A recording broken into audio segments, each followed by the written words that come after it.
I'm Amanda McLaren, and this is the Papaya Pod. Hello, everyone, and welcome back to the Papaya Pod Race Review with Jimmy and Keith. I'm Jimmy. Hey, I'm Keith, and we're going to do this. This is the Papaya Pod Race Review. We are reviewing China, Keith. Yes, we are, and we're not talking about my cup either, are we? We're talking about the racing. We are talking about the racing. Yeah. Or have we got a lot to talk about the racing, or have we got to hang our heads in? I don't know. No, let's just chat about it. This could be the quickest race review we've ever done. Yeah, thanks for coming. Yeah, that's pretty much it. You would have seen it by now. If you haven't, neither McLaren started the actual race. So, No. yeah. Thank you for watching. Thank you for listening. Until next time. No, Wow. we got lots to talk about. We were in the sprint, weren't we? At least It was in the sprint. We got out for the sprint. That's the most important part. At least we got out there. But again, it was a good way of collecting data, the sprint, because I did actually ask the fifth driver. I put the question out to the fifth driver and said, are we using the sprint more for data so that we can look at how that would affect the running of the car? And my kind of feeling was, yes, we were going to use it as a sprint race. We were going to try our best and push forward. But I think a lot of it, Jimmy, for me, would have been the team trying to capture the data for Sunday about the tyres, the running, how the car was feeling, any tweaks for going into qualifying so they could leave the car like that. But of course, I don't know what happened because they didn't come out. yeah, I mean, we said, didn't we? We touched on there will be a lot of reliability issues this year with all And we've only just seen the beginning as far as I'm concerned, Jimmy. I don't think anyone could have predicted that, two races completed, and Oscar Piastri has not completed a single lap. Not finished a race. He's not even started one. Yeah. I think we kind of, there's part of us that knew that we were going to have issues at some point. But yeah, it does seem a little bit harsh, that it took both cars out. But it's a new car with new regs, with new stuff, and it's 2 races in. I know that Mercedes are running away with it at the moment, but they may not be in a few weeks' time. We've now got a month off. How much tunnel time do we have left over? How many tweaks can we be made? What new flooring can we could come to the next one with a whole host of upgrades. Yes, we've got Japan. Japan up next, and then the break, I believe. Am I right? Yeah, so we've got a week's break. We're off this weekend. Then we've got Japan, and then we get a big which break. is the 27th to 29th of March. And then we're not back until May. We've got nothing in April, obviously, with the news and everything. More important things than racing. We all know that. Absolutely. We've touched on this before. What will you bring into the table come then is what I want to know. Yes, it will be very interesting to see what changes are made. I think, like you said, yes, Mercedes are running away with it. We saw that in Australia. We saw it again in China. Let's be honest. They were phenomenal, rapid, scary, quick. Dominantly quick, yes. But we all know how quickly it can change, right? Hey. We've seen it time and time again. On a dime. Yeah. So there's a long, long way to go. However, is it worrying as a McLaren fan? Absolutely it is. Yes. You can't shy away from that. Nope. But it's not the end of the world. No. It's like we've said in the previous episodes, for me as well, and I think you agree, Keith, for me, we've always said the first 4 or 5 races, a lot of these teams are still in testing mode. They're still trying to figure out their cars. We knew Williams and Aston Martin definitely were. Cadillac, definitely. Cadillac, the same.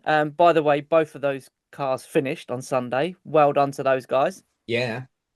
I don't think we expected McLaren to be struggling quite like we are, if we're being honest. I don't think. I think because we are a customer engine, because we've got that Mercedes engine, I think we were kind of feeling that, at least we've got an engine, a power unit that's going to work because it's come out of the factory. But I know that we use our own electronics, our own ECUs, but clearly something's not talking to something, and that's what we've got to deal with, because otherwise we'll be playing catch up. But again, as you said, 2 or 3 weeks' time, it could be all very different. It really could. It really could. I mean, the one thing I will say, After last year and the second half of the year before, Yep. races are very stressful or have been very stressful as a McLaren fan. We've dealt with it very well. Yeah, I mean, the Abu Dhabi Grand Prix last year, the final race, when Lando was crowned world champion, thank goodness. I didn't enjoy that. I don't think many people actually enjoyed the race because we couldn't, because we were so on edge. We were. Um, We were. we got to enjoy a race on Sunday, Keith, Yeah. without any worry of where our drivers are going to finish. Yeah. So I watched this one very differently, I think. And I think I actually quite enjoyed it. I think it took the pressure off because I wasn't worried about where we were, who's going to do this overtake, who's going to be first in the pits. And I've heard quite a lot, and I know we will touch on it. I've heard a lot of people saying that the overtake's not real, they're doing it. And I'm sorry, but they're organic anyway. They're happening. They're getting close to each other, which is what we all wanted. We didn't like the DRS chain. And when you see some of these lunges that are coming in, come on, there was some driver skill there. There's a lot of driver skill. I'm sorry. Yeah, I'm not having that. There is. No, because we saw them. We've seen that lead changing so often, and people going, "Oh yeah, they just changed 5 times." I personally believe in my heart that's what we were asking for. We were 100% closer racing. We wanted to see overtakes. We wanted to see fast laps. We wanted to see good pit stops. Yeah. Be careful what you wish for, ladies and gents. Yeah, you're absolutely right. Listen, would I rather the two McLarens up there fighting where Mercedes are, or even where Ferrari are? Yes, hell yeah. Absolutely. No doubt about it. I would rather be watching the race, sat on my thing, biting my fingernails. Oh my God, don't crash, papaya rules and all this malarkey. Yep. But we didn't have that Sunday. So I enjoyed the race in a different way. It was nice watching it without any stresses, without any worries. And let's go straight into it. I have to talk about it. Let's do this. How good? Go and get Jill a minute. How good was it watching those two Ferraris going at it? Do you know? I was watching Charles and Lewis, and I'm not going to lie. I was really hoping that Lewis would get the upper hand, but I was watching Charles come back, and I actually thought about it. I thought, well, you've actually got two cracking race drivers, and you've got a fantastic world champion that knows where to put himself. It was close, very close racing, but it was fantastic to see him fighting. And I loved the radio message. Yeah, I really enjoyed that. I thought that was fantastic. There was no Charles going, oh, he's just cut me off, or Lewis going.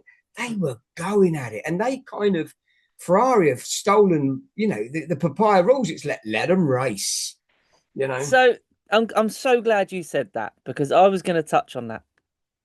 The papaya rules thing got so much slack last year and the year before. Yeah. And Ferrari let them race.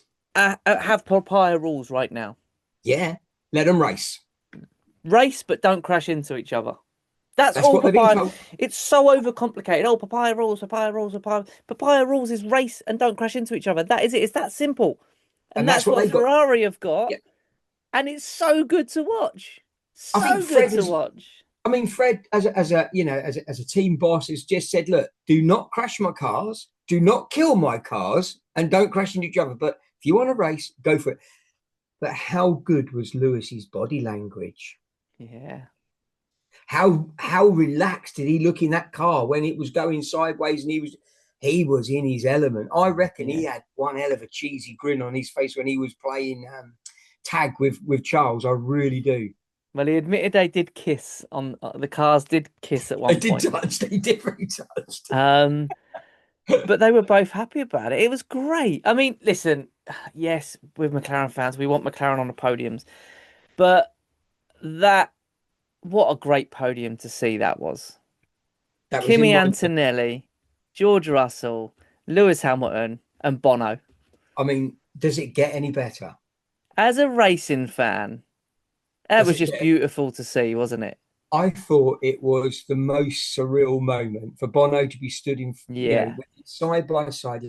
He had Lewis on one side, he had Kimi on the other side, and obviously George as well. But when he just had those two of them, that grin on Bono's face said, my children have done well. and Toto as well. I think that might be one of the happiest I've seen him. He was so happy. I think and again, I'm like, I really don't like negativity on social media. I don't like the hate posts. And somebody said, "Oh, wouldn't it have been nice if Lewis had gone up to Kimi and said congratulations?"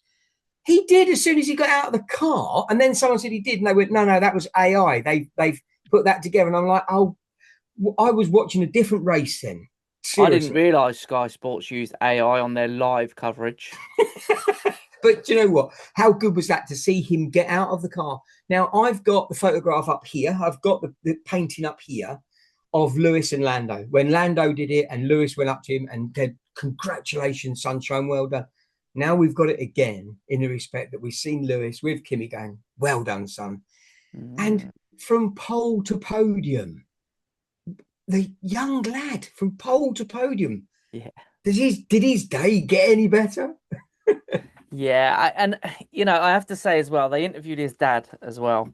Yeah. And my God, did his dad come across unbelievably well and humble and everything you would want. He kept saying it's all because of Toto. It's all, he gave all the credit to Toto Wolff and Mercedes and stuff, and just very level. And, they mentioned to him, is Kimi going to be fighting for a championship this year? And he said, we're not thinking about that. George is a phenomenal driver. Basically said, no, that's not our target this year.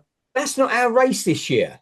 No, 19 years old that kid is. He's going to have plenty of time to win a world championship. And he's got some talent. He's got some driving skill. But let's just go back down that grid a little bit further, if we may.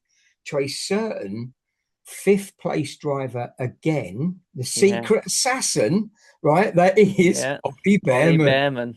Yeah, I had a feeling he might come up today. Well, you thought he might, but he kept Max at bay. I saw Max coming before Max's car gave out, and I was like, whoa, this would be interesting. Will Ollie be able to keep Max at bay? Because we saw Max coming through the field quite well. And he got to Ollie, and I've got to say, Ollie kept him there. Ollie kept him back and kept his race himself. I thought it was brilliant. Really good racing and really good thought patterns and racecraft by Ollie to keep a champion like that behind him. Yeah, we've spoken about him a lot here, haven't we? He's a hell of a driver, and he's another one. A great future ahead of him. Yeah, it's there, isn't it? It's there. Yeah, it absolutely is. And Kimi as well, and Lindblad. All right, he didn't have the greatest of weekends, but we've seen what he can do as well. That the future's bright in this sport, without a shadow of a doubt. We got a couple of really good. I mean, Hadjar was doing really well, but I mean, there was I've put on my notes here. Ollie Bearman shows some control with that Haas. When we saw that replay with him and Hadjar, and that was some proper control there from Ollie to have gone whoosh, and then it really was. It really was fantastic control. Yeah. Yeah. When these cars are shown to be so unpredictable a lot of the time, and these drivers are very much still learning the cars and how they're going to react to certain things. Some of the driving we've seen has been phenomenal. Absolutely phenomenal. Shall we talk about the start though, just briefly? Should we? Yeah, we have to, mate. And talk about Max's car. It won't get off getting away. It's got the opposite to what Ferraris seem to have, doesn't it? It just Ferraris you can almost jumping see that to the front, and his is going to the back. It just doesn't want to go. Happened. It just didn't go, did it? No. And it dropped him all the way back to 12th because they all went. Yeah. But you know what? Speaking of Max. Hadjar said, didn't he, in Australia, that with the qualifying, he was gutted that Max went out because he wanted to compare himself to where Max was. Yeah, he wanted to have that measure. Well, he got that this weekend, and I think he was only 0.03 of a second off of Max's time. Something, I may have got the figure wrong, but it certainly wasn't. I don't think it was in the tenths of a seconds. I think it was the hundredths of a seconds. And he did really well. He did well to recover from that spin on lap one as well, and still get the car going back again, and not losing his brains at that point, but able to continue and push forward. Yeah, I think it's going to be interesting to see him and Max battle all season, because it would be nice. Max hasn't had a driver anywhere near that close to him for a long, long time now. So that's going to be quite interesting to keep an eye on as well. Oh man, my first lot of notes are just very depressing about McLaren not starting. But you know, this is a McLaren podcast, so we do have to talk about it. This is the two completely different electrical issues that grounded the cars. first time we've had a double DNS since Indianapolis in 2005. That's what I'm I've stealing got. these stats off of Crofty as well, by the way, or the Sky team anyway. Yeah, I've Whoever got it the may have same ones. been. I stole that stat as well because I was absolutely shocked when they said this is the first. We've had a double do not start from right back to 2005. So The one that for me really blew my mind when they were talking about Oscar, yeah, consecutive DNSs. Now, yeah, the last McLaren driver to record consecutive DNSs was that man right there, Bruce McLaren, it was the back man in himself. 1969, and that was the Yeah, American and the Mexican Grand Prix. yeah, the That is man himself. insane. That is insane. I mean, my heart, man. I mean, I felt so bad for Oscar in Australia. That was just awful. His home race, and then to Yeah, go and through then it again. and they headed off to the Sky Pen, and people were going, "Oh yeah, look, don't they look downhearted?" And I was like, "Right, yes, of course they look downhearted." All weekend they'd been geared up to race. They get their brain into race mode. They focus. They do their skill sets. They do their testing, their reaction testing, blah blah blah.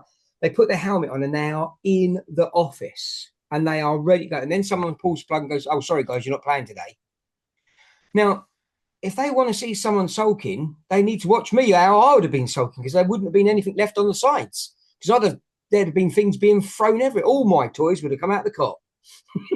So, Yeah. of course, they look disappointed, for goodness sake. I mean, they're born racers. Do you know what though? As much as I feel sorry for them, and I do, Yeah. And the team, the do you boys. know who I feel the most sorry for? All the McLaren fans that were in Shanghai. Yeah. And there was some as well. Because people pay a hell of a lot of money for these races, and I'm sure most people that listen to this will be well aware of how expensive races Oh, are. yes. And you save up, you work your butt off to save up to go to these events. And yes, of course, it's still an amazing event. The race was brilliant. I thought very entertaining. Not But the same if your you're team's not not there. seeing your team racing. And that must be heartbreaking for all those fans. I can't I can't imagine, for example, going to Silverstone this year and that happening. And that's my first Grand Prix and I'm going to see McLaren and they're not racing. I don't know. I'd be absolutely devastated. Yeah, yeah, because thinking back to last year, I had the opportunity to go out and meet with Pato and the Indy. Everybody knows that now because I've told everybody so many times. I was so privileged to be able to go to the Indy 500 and be able to meet the team. But could you imagine if I'd have made my way all that way, done all those transfers, done all that stuff for the wheelchair to get it there, to be told, "Oh, sorry, the McLarens are not racing this weekend." I would have sulked bigger than a sulky thing. I wouldn't have known. I would have been absolutely mortified. Yeah. I felt so sorry because there was a lot of papaya There caps was a and lot of tops that we papaya saw fans there. in China. It doesn't bear thinking about. And they're the people I feel sorry for more than anyone else, honestly. So do I, because it's not like the Grand Prix was shut so they can get their money back for their tickets. No. It was our garage that was shut. Yeah. It must have been. And that's not a dig at McLaren, by the way, or the No, mechanics or anything else. no, These things are no going to way. happen. No, And it's never they gonna would be have been personal. they would have been as devastated as anyone. But this is not a dig at McLaren in any way, shape, or form. Absolutely not. It's No, just no slurs. it's This just was it was bad luck. It was proper bad luck. It was. No one thought this would ever happen. They certainly didn't think about it. It was just taken for granted they would come out on the grid. Yeah. Oh man, it's just. I mean, There was Yeah, part of me hoped they would join from the pit lane. There was part of me that thought someone was going to do a Control Alt Delete and they would both start in the pit lane. I think they really did try as well, didn't They they? From tried what I everything, saw. didn't they? Bless them. They did. It's when you see the drivers getting out of the car or getting stripped down, you know that that's it. There's absolutely no chance. But we will learn from it. We'll take those lessons away as a team. I'm sure we will. And, we'll come out fighting. And as a fan, do I want to hear any more than, ladies and gents, we're coming back stronger. We will come back fighting, because that's what I want to hear as a fan. Yeah. And I'm like, yes, let's do this. Absolutely. And do you know what? Credit to Andrea Stella as well for coming straight out and doing a video saying we're all Indie gutted. Just. Yeah. This shouldn't be happening, but we will. I guarantee you they've worked double hard since that to make sure this doesn't happen again. Can I you guarantee imagine? that. Can you imagine, Jimmy, what the control center, what mission control was like in Woking Yeah. on at silly o'clock on Sunday morning? Could you Yeah. imagine what they were doing that end, trying to talk to the machines over there? No one was sat back and went, oh, well, I might as well go home early. We're not racing. They No, would have stayed that there. was not happening. They would have been testing that car, looking for the reasons. Even whilst the rest were racing, they'd still been trying to work out why they couldn't connect to the car. Yeah, There's no those way guys weren't enjoying the race. I can assure you that. And I would imagine the feeling of, they even to the pit stops, yeah, they rehearsed, they practiced, and they'd have gone, oh, is that it then? We're not racing. They'd have been down in the dumps as well. They want to race as much as we do. Let's be totally honest. Yeah, absolutely. Yeah, it's I was just gutted. it's just bad luck, and hopefully, because that's happened now, It's out of the way. we won't have to deal with that again. Hopefully, No, will there let's be hope. other issues? Yes, of course there will. These are incredibly advanced machines with a million different components that can go wrong. Absolutely. Every We car's will, going to experience it. we're going to get upgrades. Let's be honest. In 2023, we all thought our season was going pretty bad. Let's be honest. And then as that season crept up, we kept bringing upgrades. And all of a sudden, it was like somebody went ka-ching and pulled the light on our car. We've got lots of upgrades to come with a lot of races left to do. And I'm pinning my hopes on that we will come out stronger. I believe so. I believe we will. And I think there's, like we've said before, after the Australian race, there's a lot less pressure on these guys, the drivers in particular, I'm talking about now. There's a lot less pressure on Lando and Oscar compared to last season. Absolutely, yes. And hopefully that will show when they do get to go racing again. And they can drive with a bit more freedom, if you like. When we were in qualifying, I know it didn't go quite our way, but we could see that car. You could tell it was good. When it comes good, that car's going to be. It's going to be there with the Mercedes. It's going to be there with the Ferraris. Yeah, we're there. We're there. We're just waiting for those final tweaks. I'm not quite as optimistic as that. I wish I was. Oh, we're going to I'm be there, there or we're there. thereabouts. I think once they figure it out, I The still car think. looked. The I think car top looked good. 3. Yeah, it looked I'm good not on sure the we're track. gonna. I'm not sure we're gonna reach the Mercedes in the front. You never know. There's so much can change, as we touched on earlier on. It can change like that.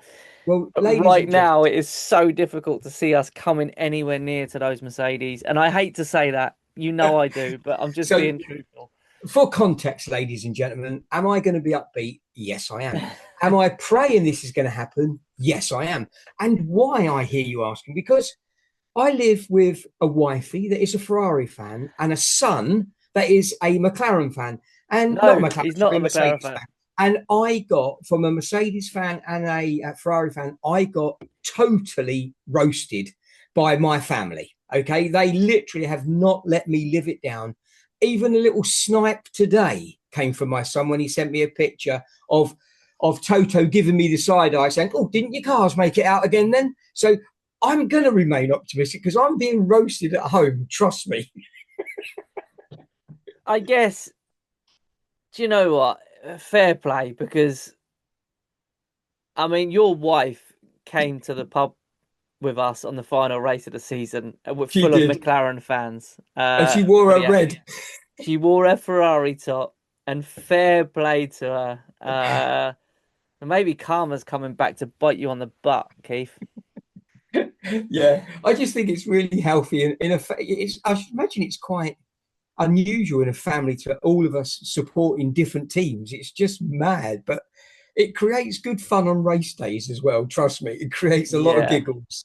yeah, But I can I'm imagine. taking nothing away from the two top teams. We saw that. We saw it well. We saw a hell of a lot of overtakes again. A hell of a lot of overtakes again. Yeah. We really did. We saw some spins. We didn't quite get the high speed reverse like we did in the Indy car, but we got close. I think also what you're finding with those sort of top four, the two Mercedes and the Mm, Ferraris, mm. they're slowly learning when to use these boost buttons and overtake buttons and stuff now. Whereas before, I think they were a little bit Yeah, in Australia, they were a bit keen on using them, and then they realised actually the other car was coming straight back. And I know that still happened quite a lot in China, but I think you're seeing a little bit more tactical side of that. I think, and I yeah. think you will do as the races go on from all the I, th- drivers. I think you're right. Well, I know you're right, bud. Because we also know there were times there where Lewis and Charles were fighting, and Mm, actually the data proves they weren't on the button. They no, were literally just using the engine and the car and the driving ability, which meant they'd still got that bit of boost should they need it. But for the they, end, yeah. they were doing overtakes without it. So it's going to prove its worth, I think. And getting that little bit of extra power that says you can use your overtake now, but they don't need to if they don't want to. They can do the Mm. whole lap if they don't want to. It's interesting. I think, like you said earlier, we were crying out for more overtakes. Oh We've yeah, definitely got that now, and the same people that were crying out for overtakes are now saying it's not real racing. So you can't have it all. you can't. We wanted. Jimmy, you and I spoke for many times. We wanted to see wheel to wheel racing. Mm, We wanted to see these gladiators doing battle on the track. We really did. I didn't like, you know, I didn't like the chain that we were getting. mm, One car, we just watched it lap after lap after lap because they're all in the DRS range. None of them could get out of it. And we were a bit like, now they can. Now they've got yeah. that. What will happen at one of our favourite circuits now? How will this change up Monaco, I wonder? Will they take some bizarre overtakes now? Will they be using the chicane? Will they come out that tunnel at a rapid rate of knots? Is the track good enough for these new cars? That's a great shout. I mean, the cars are slightly smaller. They are. Yeah, It Monaco is going to be very interesting. could be a good race. It could be a cracker to see how they're going to use that extra power in that one. I Mm. mean, go I back a think you're few going to years. see a lot of cars in the barriers at Monaco this Oh, year. you just because if we go back a few years, we know that as they came downhill, that chicane cost quite a few people had to Mm. cut the chicanes because they were in too close. We've now got a smaller and narrower car. Yeah, I think you could see a fair few safety cars around Monaco this year. That'll keep Bert happy because he only driven it once this year so far. We need to get I Bert on am it. We need a Bert appreciation. I am massively looking forward to Suzuka in Oh 2 weeks or a yes, week and a half's time now. I do like the Um, Japanese Grand Prix. I love Suzuka. I What do. an awesome circuit. I love it. Great fans as well. Great atmosphere. Japan's just special, isn't it? Yeah, I love it. I'm looking forward to Suzuka. I want to see two papaya color cars out on that circuit for the entire Grand Prix. And I wouldn't mind seeing them both on the podium as well, but baby steps. So this is going to sound very bizarre because this is literally just jumped into Keith's brain, okay, which is always dangerous because it means it's coming off script. Could you imagine this weekend if we'd have had one of Hang our on, special? there's a script for this? Well, I I've haven't been got sent that. I've got the odd notes, but nothing perfect. But could you imagine if we'd have had one of our special liveries this weekend, and then Oh both cars had God. sat in the gap? Could you imagine if we'd got our one-off liveries that come out that we all go, "Wow, can we keep it all the rest of the year?" And we never do. But could you imagine if we'd have done that and then they sat in that garage and didn't go anywhere? Well, they would have just carried it over, wouldn't they? Oh, Surely they're to gonna have to, Suzuka. aren't they? They're gonna have to. Mm, yeah, I think they would have to if something like that happened. Um, Mm. I want to see Oscar in a race this year, an actual race, not a sprint race. By the way, it wasn't all doom and gloom. There were a few points picked up in the sprint race. Lando finished fourth, and Oscar finished sixth. Yeah, we did pick up points. Yes. It's not a great deal of points. but it's still Well, points. Let's find the well, positive in that. Let's finish on a positive. at the end of the day, 1 point sometimes, as we saw last year with the Drivers' Championship, it comes down to the very last 1 to 2 points can make a big, big difference. So every point we bag, boom. Yeah, let's finish on that nice positive high. Let's do that. I'm looking forward to getting back into Suzuka. Hopefully, we'll be talking a little bit more about McLaren racing, not just the faults that have happened. Keith, thank you as always, mate. Thank you for being Thank you for flexible having again me, this as week. always. No, it's lovely to share my papaya thoughts with you guys. I really do enjoy it, and I know that we look forward to doing the next one. Absolutely, we do. Already looking forward to it. Guys, thank you for listening. Thank you for watching. This has been the Papaya Pod Race Review. I've been Jimmy. That's been Keith. And until next time. Never stop racing.